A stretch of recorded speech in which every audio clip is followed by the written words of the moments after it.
Okay, good afternoon, and welcome to the launch of our latest and arguably our greatest research yet. Back in November, we did a study into customer behaviour post-pandemic, and the findings were incredibly insightful. So we decided here at the CCMA to go deeper and wider, and to explore the behaviours of the contact centre consumer, so those customers that are in contact with us through the contact centre. And today we are really excited to reveal the outcomes of that programme as we launch the first ever Voice of the Contact Centre Consumer Research Initiative. I'm Lee Hopwood, CEO here at the CCMA, and in a moment I'm going to introduce you to Stephen Yap, our Research Director, and he's going to share all the findings. I'm then delighted that we have two people that have been involved in the research to talk with Stephen around what this actually means for the industry. And they are Michael Sherwood, Head of Digital Experience at Atom Bank, and Claire Carroll, Head of Sales and Service at the Co-op. And they will be joining Stephen in a little while. Of course, we couldn't have done this without the support of our partner Odigo. So a huge thank you to Odigo for supporting us on this programme. And like us, they have been fascinated by the results. And so I'm really pleased that right towards the end of the next hour, Neil Titcombe, the Managing Director of the UK and Ireland from Odigo, will be here to summarise the conversation and what comes out of the conversation between Stephen, Michael and Claire. So without further ado, please can I introduce you to Stephen. Stephen, over to you to share the results. Thank you so much, Lee, and thank you to everybody, the 100+ people who've dialed in today's session. I'm so excited to be able to share with you the very first Voice of the Contact Centre consumer research piece from CCMA. This is the first of what's going to be an annual study, and it's all about understanding what our consumers, what our customers want, what they need, what they expect, and what they're doing. So I'm going to spend a little bit of time to begin with the session, just to share with you some of the findings. There will be a full report that we're launching later today. Keep an eye on LinkedIn. If you keep an eye on the CCMA LinkedIn feed, we'll be announcing this afternoon when the full report is launched. And I'm going to take you through at a high level some of the things that we cover in more depth in the report. And then I'm going to introduce Claire and Michael after I finish my presentation to discuss some of the findings from this research. So let's begin. Let's start by sharing with you what we did. And this was a multi-phased research. It was a piece of quantitative research, but also supported by some qualitative components. But at the core, it's wide-scale quantitative research. And that means we interviewed a lot of people. We interviewed more than 2,000 people. And as you can see from this slide, it's a representative sample from people up and down the UK. And you can see here that we've got proportions that are actually specifically in line with the proportions in which men and women exist in the UK. Within each age group, we've aligned the proportions. And indeed, actually, each of the geographical areas, we've also aligned the proportions. So when we report the results at the UK level, we can feel very comfortable and very confident that these results are representative because we've got gender, region, and age in the right proportions. So that was the first step. We then took the results from that quantitative research and then brought them into a number of conversations. We had conversations with industry leaders, as you can see here, quite a broad mix of contact center leaders from a number of different industries, including Michael and Claire, who will join me very shortly to discuss the findings. And then we also contacted a number of well-known high-profile experts in the CX and contact center sector. So my thanks to Martin, to Dr. Nicola, and to Amy, who also lent their expertise and their insight, which you can read in the full report.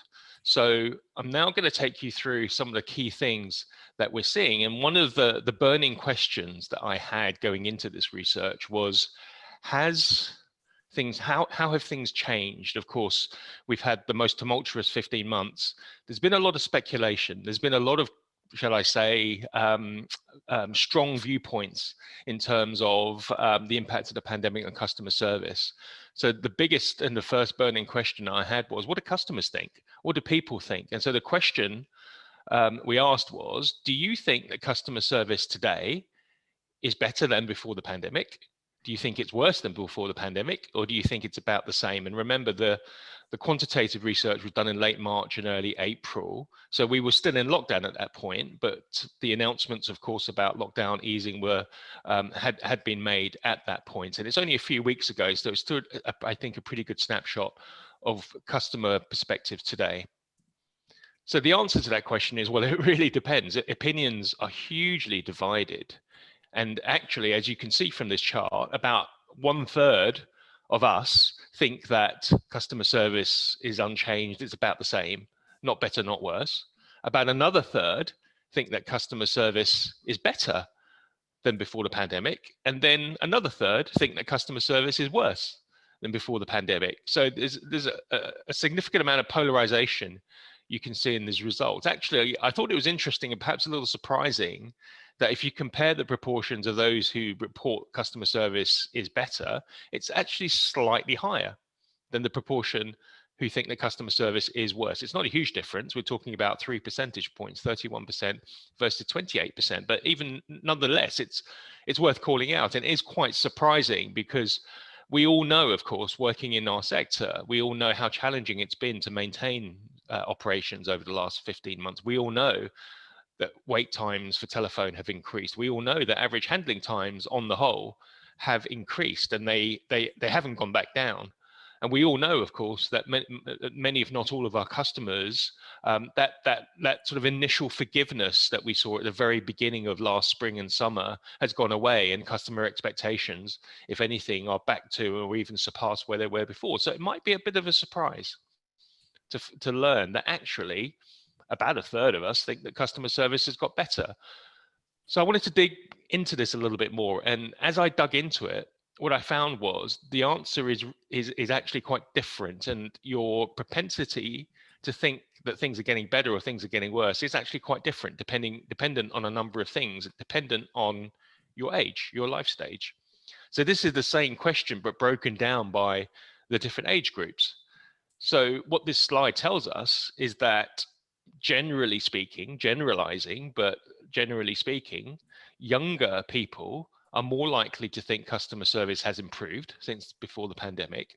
And more mature people are more likely to think that customer service has declined since the pandemic. In fact, the most positive group are the 25 to 34s. In this group, twice as many people think things are getting better than things are getting worse, twice as many. But then if you go to the top of the slide, the 65 plus group, the most mature group, the situation's reversed.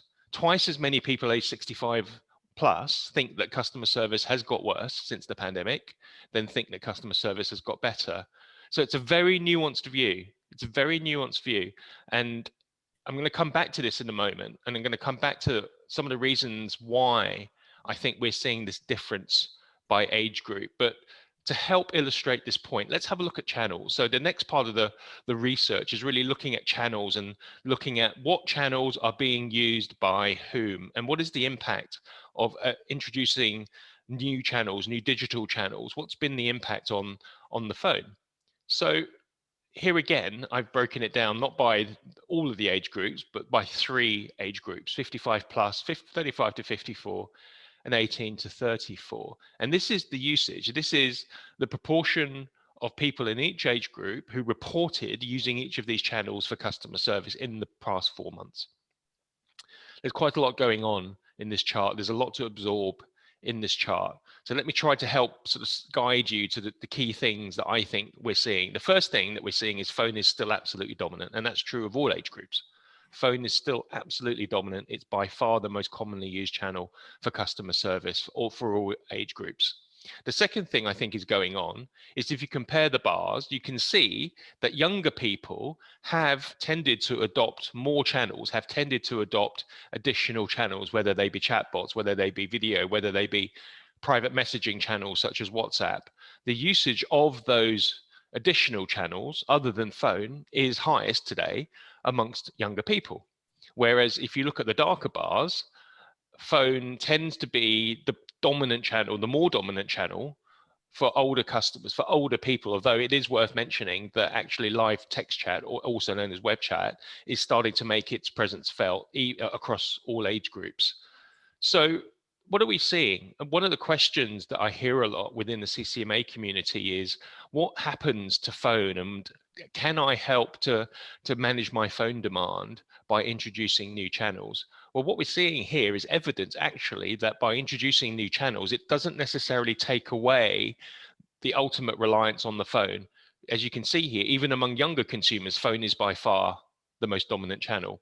What I think is happening is, as we're introducing new channels, phone becomes less of the first resort and becomes more of the last resort.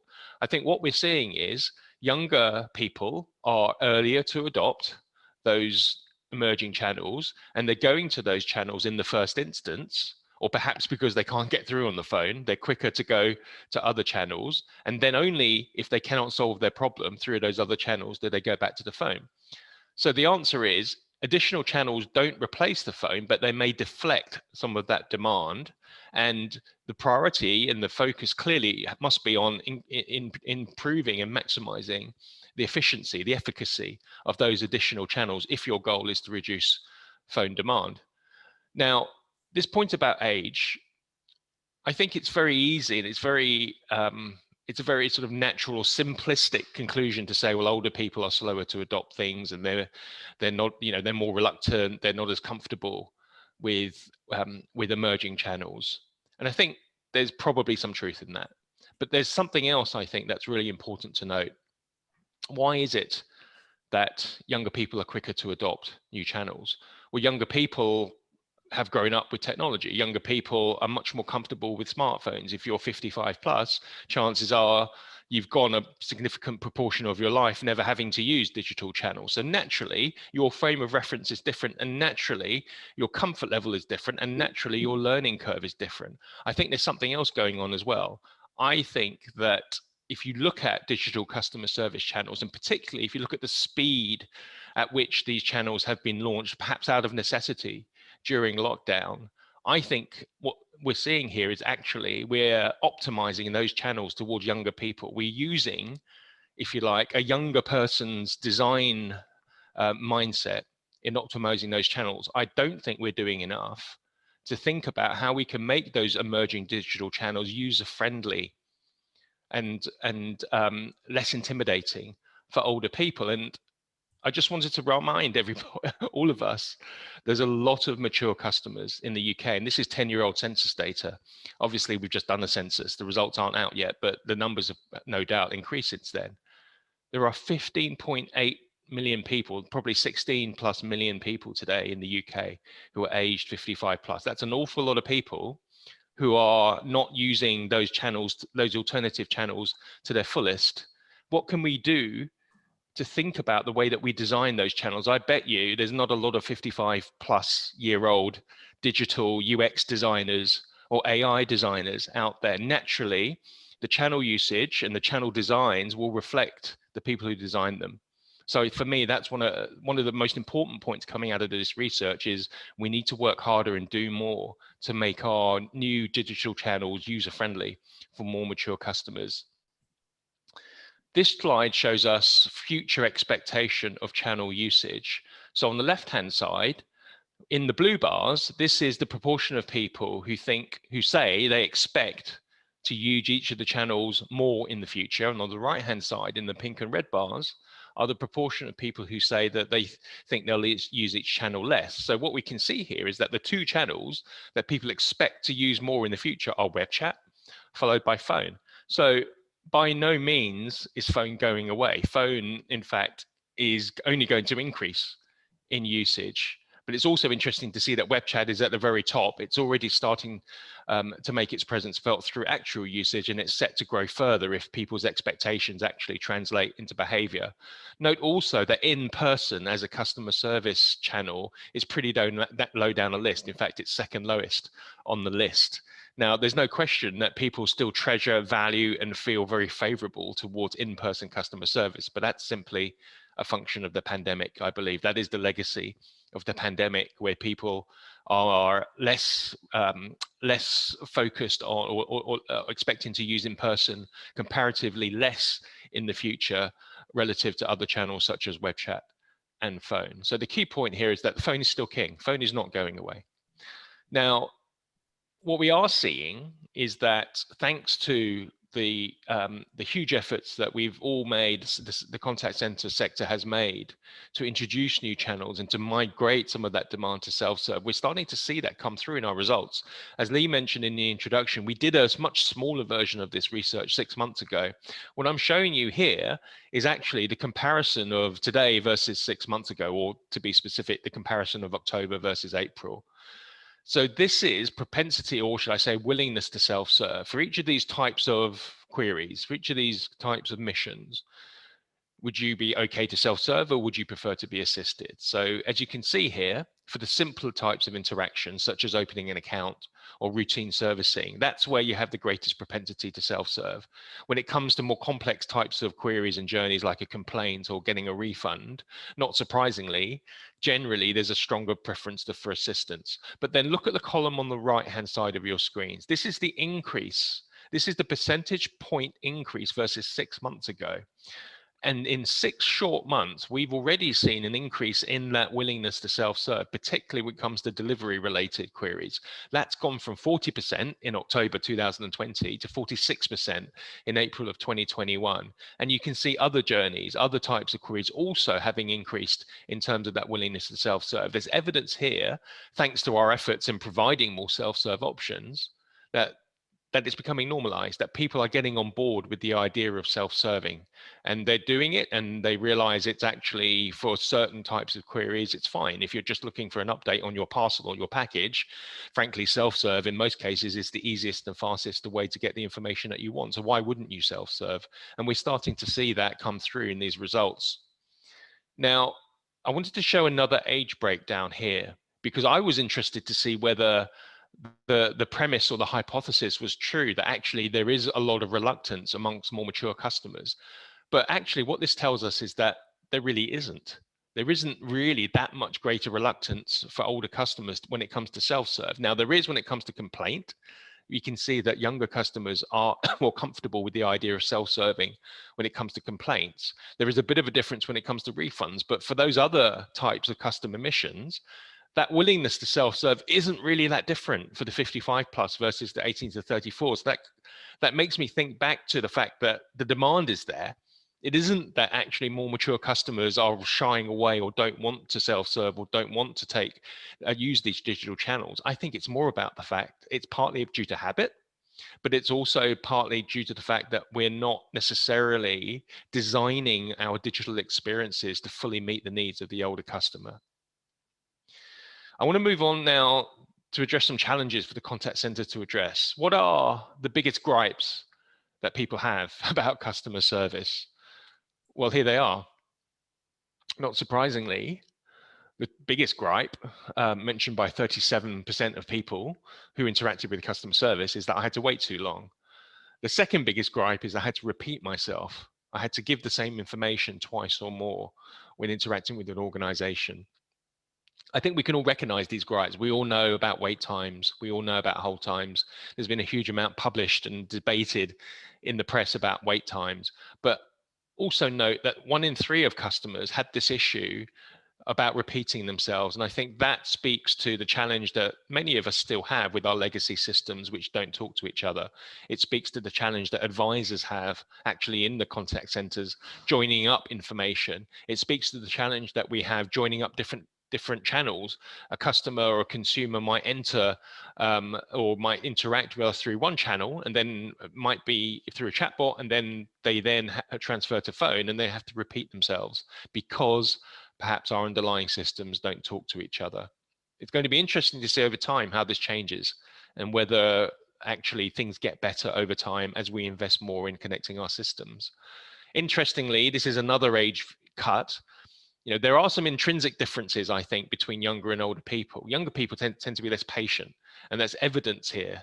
It's a generalization, but there's evidence here why this is. As you can see in the dark bar, younger people are much more likely to abandon a contact attempt. If you're age 25 to 34 on average, 3 times more likely than people age 65 plus to have abandoned a contact attempt. And that complaint, I had to wait too long, is also much more prevalent among more younger customers. Younger people are also more vocal when they do experience a problem. They're more likely to say and actually reach out to the organization and complain about a problem.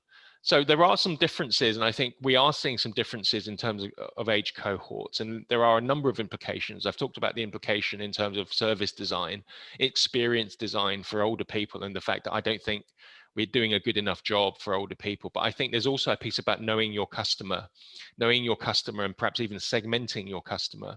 I think there is a piece here about younger people. And if you think back to some of the insights I shared with you earlier, younger people are less tolerant of waiting. They're less tolerant of sitting on the phone waiting. Therefore, they are more prone to explore other channels. And I think this also helps to explain why you're seeing the earlier adoption of other channels for younger people, whereas comparatively older people are more likely to actually be okay to sit, well, not okay, but be willing to wait and endure longer wait times on the phone.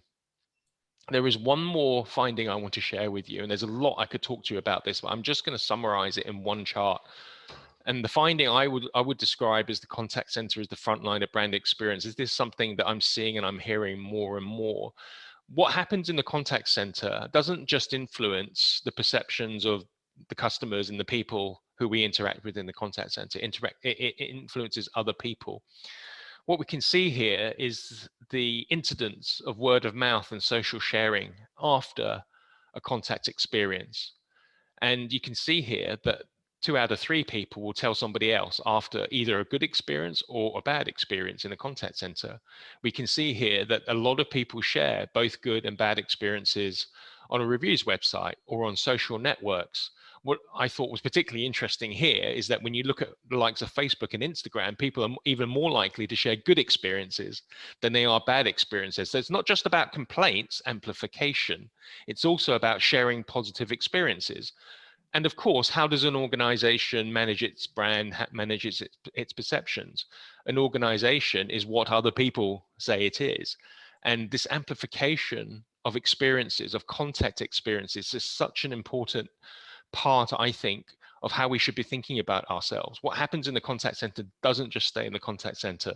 What happens in the contact center is shared for other people, for other customers and prospective customers to read, see, and hear.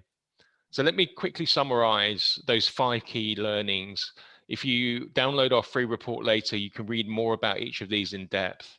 Number 1, I think it is encouraging actually that there are some people who think that the customer service is better than it was before the pandemic. I attribute this to our efforts and the colossal efforts many of us have made in the investments we have made in launching additional channels. They're making a difference. And one of the examples of that is in the increasing normalization of self-serve, as I showed you. For things like delivery updates, more and more people are feeling comfortable with serving themselves. But, and it's a huge but, it's not benefiting everybody equally. It's benefiting younger, earlier adopters. And there's still a huge swathe of people who aren't benefiting, who are in fact suffering because of the challenges of longer wait times and longer handling times. What can we do to address the needs of those people who have so far been left behind by the additional investments that we've been put in place? Phone is still king. Phone isn't going anywhere. Phone is not only the channel that people use most of by far, but it's also the second most popular channel that people think they'll use more of in the future. And this point about amplification and sharing is one that I imagine we'll be returning to a lot in CCMA research. And it really speaks to how contact center experiences and the importance of managing those experiences and the value and the ROI doesn't just sit with the customer, the individual customer. It's a way of managing your brand. It's a way of managing your reputation. So thank you very much for staying with me for that. At this point, I'd like to invite Michael and I'd like to invite Claire to the stage. So this is Michael Sherwood, Head of Digital Experience for Atom Bank, and hello, Claire Carroll, who's the Head of Sales and Service for Co-op Group. We can't see you yet, Michael. I think we can hear you. Yeah, I've got my camera. I don't know what's going on there. There we go. There we go. There we go. Hi, everybody. So Claire and Michael, thank you so much for your time today, and thanks, of course, for your insights during the process. I want to get your thoughts on some of those findings that I've just shared, and let's start with the idea that the efforts are making a difference. That not everybody thinks that things are getting better, but actually some people do, and there is evidence that the rollout of digital channels is improving things for some people. So perhaps I could start with you, Claire. What's been your experience over the course of the pandemic? Have you broadened your channel offerings, and what's been the impact on Co-op's customers? Thank you, Stephen. Hi, everyone. I think, first of all, I've got to say it's really exciting to see this voice of the contact centre consumer becoming an annual initiative, and I think it's fabulous insight. I think it also emphasises the importance, the strategic importance of our contact centres to an organisation. I've always said it's the listening post of an organisation. I think now more and more it's becoming the front door, you know, as well as the website. You know, that now that for retail in particular, it really is a true representation of an organisation. So in Co-op, we've had an incredible COVID. As you can imagine, our food business and our funeral care business have all seen massive increases in terms of contacts, and also very different types. You know, I don't think any of us in 2019, when we were doing our planning for the year, well, I certainly didn't plan for 25,000 complaints about masks and social distancing to have to contend with. So we have expanded our channels, and we have, I think that the difference for me, Stephen, in terms of listening to people who think that customer service improved, they're the companies who acted quickly with tech, with advisors, with training, and also empowering their advisors to do the right thing. On the contrast to that, companies who were slow to deliver tech, who were slow to train their people, and who were quite traditional in having the old scripts, I think struggled. So I can absolutely see why some people thought service improved, some people thought it got worse. Thanks, Claire. Michael, of course, Atom Bank is a different kind of organization. It's a digital first, it's an app mobile first organization. What do you make of the very polarized findings that some people think things are getting better, others think it's getting worse? And where are you on your digitization, your ongoing journey to match the customer demand to the right channels? Yeah, I agree with Claire. I think those organisations that kind of read the crystal ball, so to speak, and had progressed with their digital channel implementation and optimization, I think will have fared really well. But those that didn't have those programs in place and just had the phone, obviously when we first went into lockdown, you know, there was no phone calls for a period of time while people were moving to working from home. So I think it probably is as simple as that, is you've got a bunch of organizations that were forward-looking and moving into the digital space, and those the customers that are used to using those services will have continued to have used them, but the laggards, so to speak, you know, will not have provided the same levels of service, and then there'll be some in the middle. You know, so that's my thoughts on that particular piece of the research. When it comes to Atom, you know, we were the UK's first app-only bank. You know, in 2016 we didn't have a single customer, and we've just written £3 billion milestone in lending. So we've gone from nothing to £3 billion worth of lending in 6 years. But interestingly, before we launched, and to your point around designing your digital experiences around your customer, before we went live, we did a lot of research. You know, for people that don't know, Atom is a savings and a lending bank. We haven't got a current account. We're not a Monzo, we're not a Starling. We probably never will be. But if you think about that for a second, the product that we launched first with was a fixed saver. And young people don't have savings in the main, right? the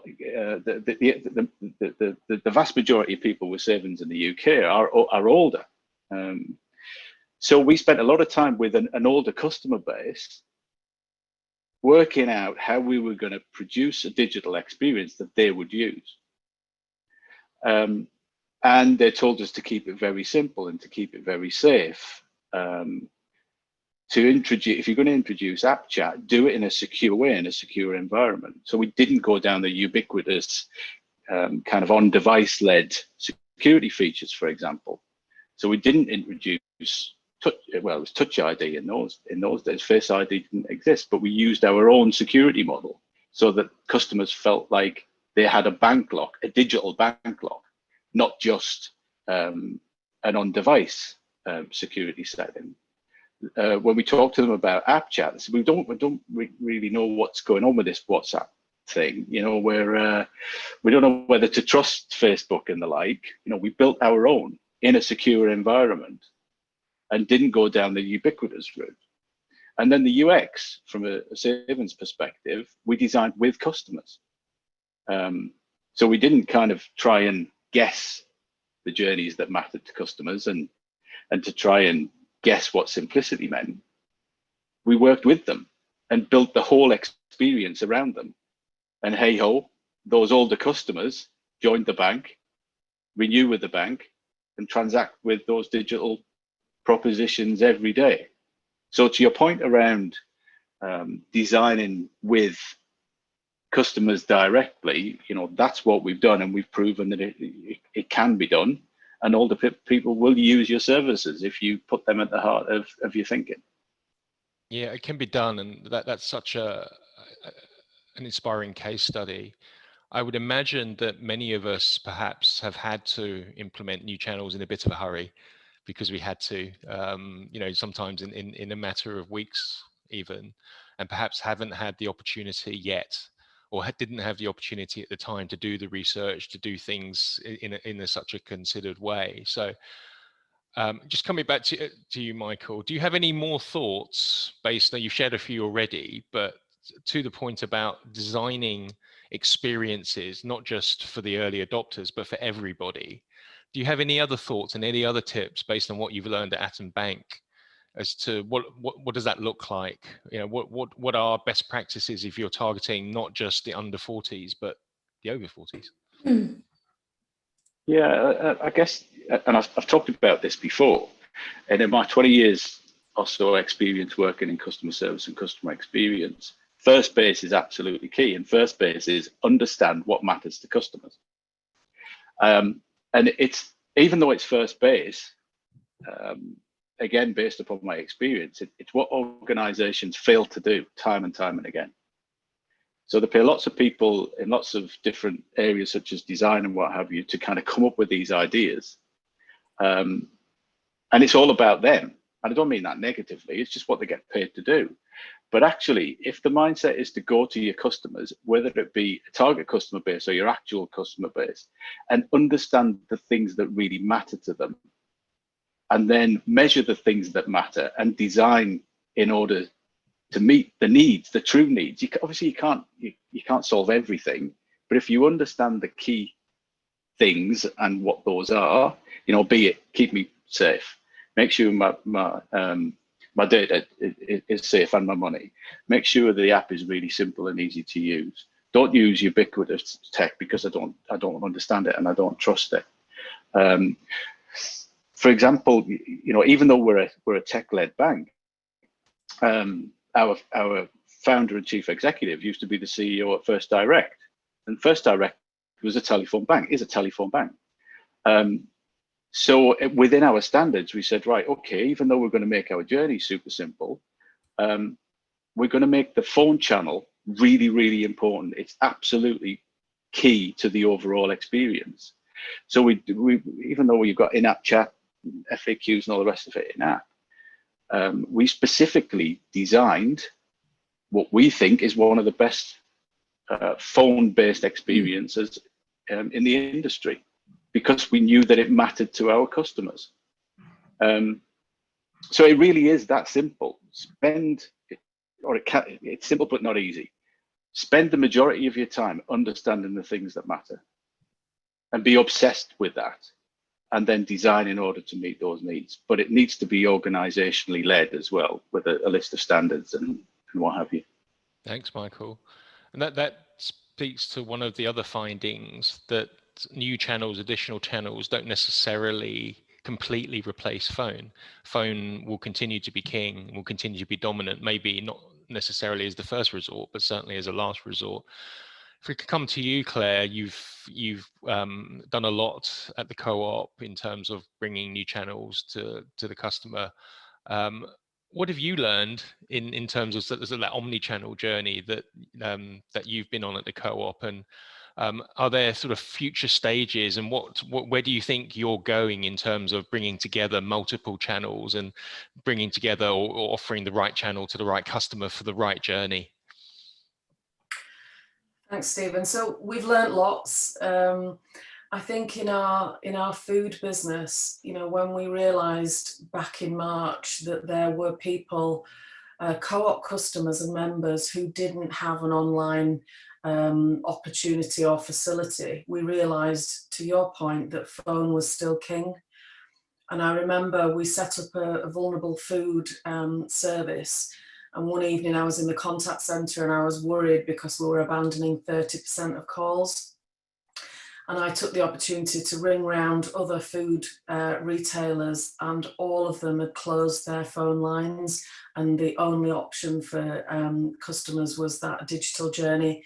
And from then I kind of have had a new found respect for the phone channel. And, you know, to your point, it will always have its place.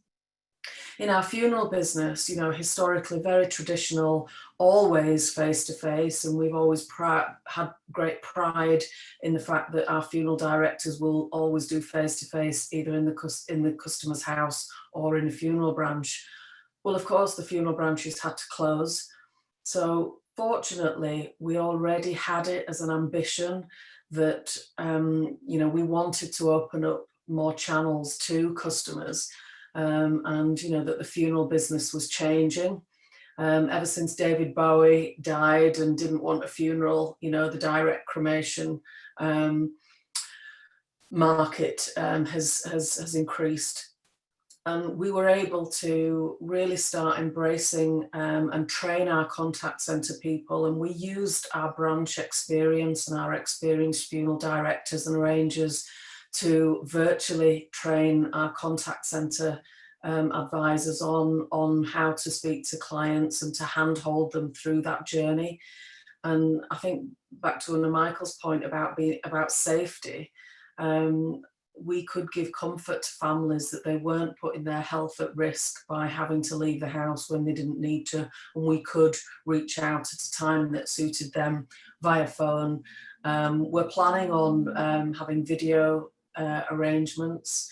And also, I think, to Michael's point about choice, you know, I think you've got to give customers what they want. And picking things for a funeral, you know, is very emotive and quite emotional. And actually being able to sit in your own home and browse on your iPad through all the different ranges of coffins is actually more comfortable and more comforting than being sat in a branch with a funeral director looking at you with a, you know, a physical brochure. So lots of learnings for us. We're not there by any means, but our virtual funeral home appetite in the contact centre is something that we're very excited about. Our customers are really embracing, and we're going to see a lot more of it. Thanks, Claire. One of the things that we do hear often from CCMA members is that certainly in the short term, it presents an operational challenge. It presents a cost challenge because we spent money rolling out new channels, but what we're seeing is the additional channels aren't taking away demand from phone. And as things open up, our stores will open up as well. So all of a sudden, we're now spending more money managing all those different channels, whereas actually we were hoping that the new channels would help us save money by deflecting demand. What advice would you have, Claire, for people with that operational, that sort of that cost problem that they're facing? I don't buy that at all. I always believe in deepening a relationship with your customers however they want to. You know, I've got lots of examples where we've shown and demonstrated that by engaging customers properly, resolving their queries, being fantastic at fixing things when they go wrong, they end up spending more money. You know, recently I have had great fun in the contact centre over the Cuthbert versus Colin the caterpillar cake, and you know, seeing our social media teams just embrace that, have fun with customers, you know, is really great to see. And you can see customers really warming to the brand, really loving that personal touch. And I think that's the value. If we start looking at trying to stop customers engage with us, minimizing channels, although I do believe, I agree with Nicola Millard from BT, who said, you know, there's no point having every single channel available on every single journey. I think it's about channel of choice, but I believe in engaging customers will reap rewards.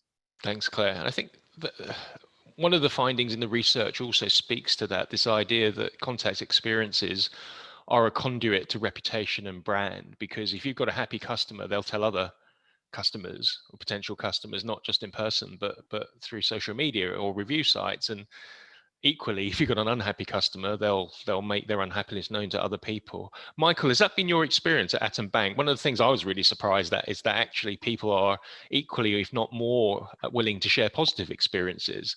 You know, conventional wisdom is that complainers make the most noise, but actually what we're finding is people are very happy to share positive experiences. What's been your experience at Atom with sort of this piece around contact centers and word of mouth and amplification?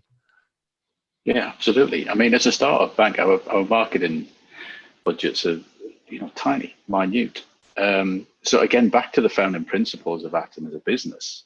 Again, because we were founded by the likes of Mark Mullen, of First Direct, right? They got this stuff, right? So they understand that, and it's a belief system.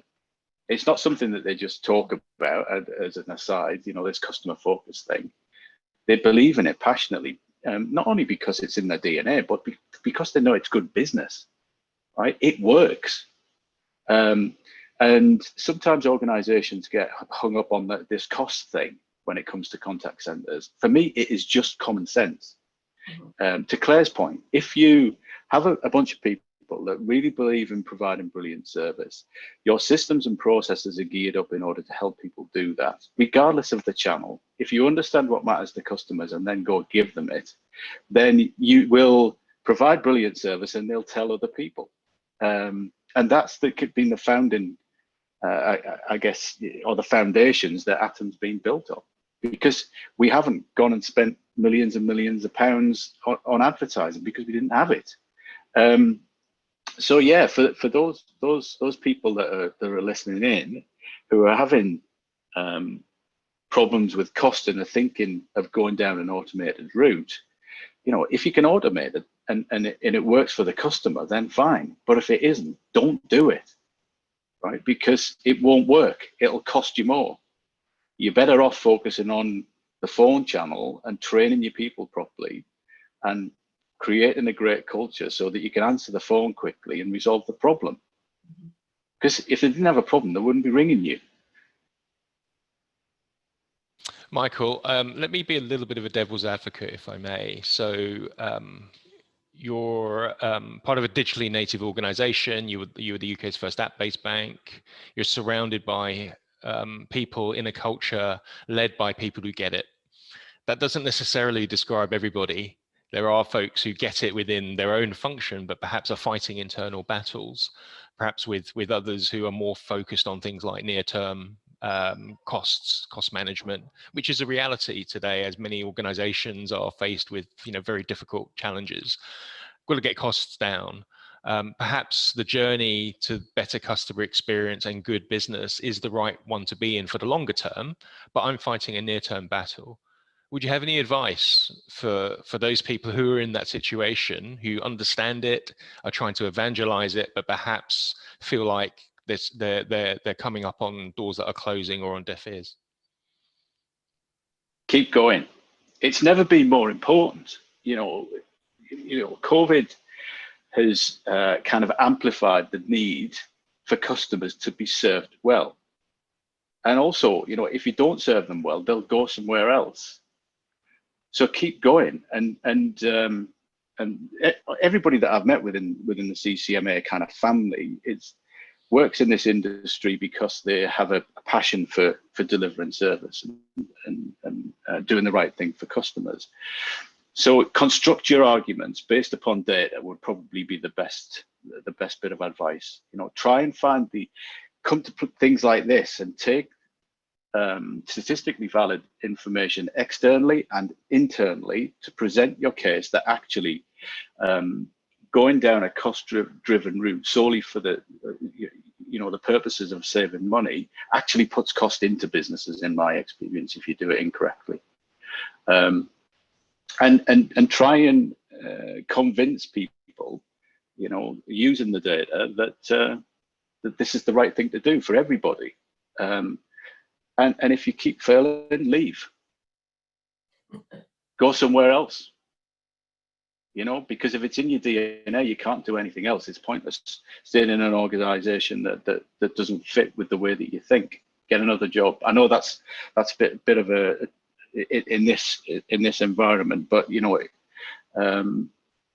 be brave, show courage, keep going, try and convince those that don't see it and don't get it with data, and if all else fails, move. Thank you so much, Michael. Claire, the points about contact experiences connecting to wider brand experiences and influencing how not just customers in the contact center, but other prospective customers experience the brand. Is that something that you've seen at Co-op Group? Definitely. And I think just to build on some of Michael's points there, my go-to is always data and always to seek customer feedback. When I started my journey at Co-op, we were only asking for customer feedback on one of our contact center lines. The ambition is to ask on every single line, so to get that feedback from customers and to use it as the voice back to the business to say, if we're forcing customers or we're reducing the level of service we're providing, they'll tell us and use that to show the exec. I also feel passionately about our colleagues as well, and getting that feedback from colleagues who, in my business are at the front line, but who are also being served by the business, get their feedback, because it's customer feedback and colleague feedback is one of the most powerful things we've got. Do you have you ever looked at sort of social commentary or social coverage of Co-op Group and made any connections to what happens in the contact center? Can you see any links to what happens in the contact center or customer contact experiences and what gets said about either grocery or funeral care on social media? Oh, absolutely. In everything we do, we have customers, I'm sure you would expect, who are very passionate about the environment, very passionate about our policies, very vocal about our anti-racism campaigns. And when they choose to interact with the contact center, how we engage with customers then gets fed back as an echo of their voice, which is wonderful to see, really, really wonderful to see. Thank you so much. That's all the time we have, unfortunately, for this discussion. I wanted to thank you both for sharing some extremely inspiring case studies that hopefully everybody listening in can take some insight from and bring back to their own organization. So thank you so much to you, Claire Carroll from Co-op Group, and to you, Michael Sherwood from Atom Bank. I just want to remind everybody listening as well that we do have a full report that's going live later this afternoon, and keep an eye out on the CCMA LinkedIn feed for when that report will be published. It will cover everything that we've talked about today in more depth and with more charts and with more stats that hopefully you'll find useful. So next up, I'd like to introduce Neil Titcombe to the stage. Neil is the Managing Director for UK and Ireland for Odigo. And thank you so much, Neil, and to Odigo for making this research happen and for supporting us in the CCMA. Over to you to share your thoughts. Thanks, Stephen. Yeah, well, to start off, just to echo that, thank you very much, Lee, Stephen, Michael, Claire, and everyone that contributed to the report. We're very proud to have been able to contribute and make this happen. It's something which I'm personally a huge believer in and generally very interested in terms of understanding what our customers think of customer experience in the UK and how their trends and thoughts are forever changing, as we've discussed. You know, COVID has shone a light on a lot of the frailties, I think, in our space. And as a service provider of innovative technology to the contact center industry across the world, I think we do have a duty of care to continually investigate and test and stress test, if you like, our ultimate customer, ourselves as consumers. And it's fascinating, as you've revealed, to see some of the research. I'm not, I suppose, entirely surprised at some of the findings, in the sense that we know that the younger generation, the younger cohort, is going to embrace new technology sooner than the older cohort. And the proliferation of channels and how they break down across those different groups, again, not a huge surprise, but it does, I think, for me, just re-emphasize the internal forever lasting challenge of our industry in terms of providing service that is befitting to the individual. It's so difficult to provide a very tailored experience, which is in some ways unique to me in my situation, age, product, and situation, versus the next customer in line, which is a very different, potentially very different scenario. And I think a couple of points are made around not falling into the temptation of just providing every channel to everyone, to be seen to be trying to be as adaptable as possible to all consumers in every scenario, because for some that will be a benefit, and for others, as we've seen, will be a negative experience. So at Odigo, we're always trying to second guess and forward think and provide technology that is very much befitting the situation wherever possible, ensuring that to the points we saw that people are most dissatisfied with. So, repeating themselves, I think was up there at 33%. I just noted down there. And then, of course, the eternal time to answer, 37% of people not wanting to wait any longer than they need to. So yes, I mean, trying to always provide technology that connects the dots, so to speak, but also is aware of the customer's prior history of engagement, and then take into consideration their age, their location, and, as I said, their products and their stage in the customer experience is key. Not an easy thing to do, and our clients are certainly always challenging us to provide better technology to make that as succinct and as seamless as possible. So no, fascinating to compare again to last year's research. It's great to hear that this is going to become an annual study, so we can really benchmark this research as each year passes. And it'll be really fascinating to see how things evolve post-pandemic, as we get to some remnants of what the new normal will look like, and how behaviours have either changed forever, or maybe they're just a short-term adjustment based on the change in customer experience we've had to put up with, as it were, over the last couple of 18 months or more. So yes, thanks once again to everyone involved. It's been I've read the report, and I'm going to make sure that all my team read it in detail. So thanks again, Lee, and I'll hand back to you. Thank you so much, Neil, and thank you for your thoughts there as well. And I think you're right. It's I think the pressure's on, not just on the industry, but the pressure's on the technology companies as well to really support and help too. But thank you, Neil, for supporting this programme, and the team at Odigo. Really appreciate your help and support there. Thank you to Stephen for leading on the research, sharing the results, and having this fascinating conversation with Michael and Claire. Claire and Michael, obviously, thank you so much for giving us your time, both in the focus groups and for having a sneak preview of the report, and being able to participate in that really great conversation just now.